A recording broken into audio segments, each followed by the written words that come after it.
আসসালামু আলাইকুম গাইস। আজকে আপনাদের সম্মুখে যে টপিক নিয়ে কথা বলবো, আসলে আমাদের পুলিশের ড্রেস নাকি চেঞ্জ হয়ে গিয়েছে।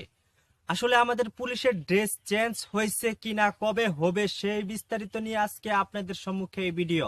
আসলে পুলিশের ড্রেস নিয়ে অনেকেই হতাশ আছেন। আসলে আমাদের পুলিশের ড্রেসটা এখনো চেঞ্জ হয় নাই। আমরা অনেকেই ভাবতেছি যে পুলিশের ড্রেস চেঞ্জ হয়ে গিয়েছে, আনসারের ড্রেসও চেঞ্জ হয়ে গিয়েছে, র্যাবেরও ড্রেস চেঞ্জ হয়ে গিয়েছে। আসলে তেমন কিছুই না। আসলে আনসারের ড্রেসও চেঞ্জ হয় নাই, র্যাবেরও ড্রেস চেঞ্জ হয় নাই। এইগুলা সবগুলা হচ্ছে পুলিশের ড্রেস।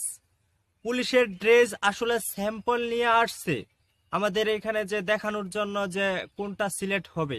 আসলে আমাদের প্রধান উপদেষ্টা আসিফ নজরুল স্যারের কাছে এগুলা স্যাম্পল নিয়ে আসছে দেখানোর জন্য আসলে কোনটা সিলেক্ট করা যায় পুলিশের ড্রেসের জন্য। তাই আমরা মনে করতেছি যে এগুলা চেঞ্জ হয়ে গিয়েছে। আসলে চেঞ্জ হয় নাই এখনো আমাদের পুলিশের ড্রেস।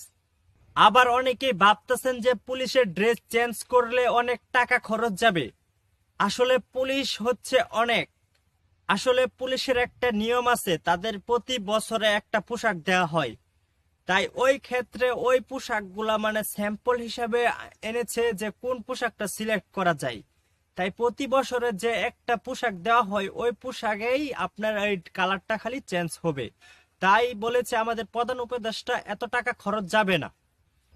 আজকের মতো আমি এখানে শেষ করলাম। আসলে যাদের ভিডিওটা ভালো লেগেছে সবাই চ্যানেলটা সাবস্ক্রাইব করে বেল আইকন বাজিয়ে পাশে থাকবেন।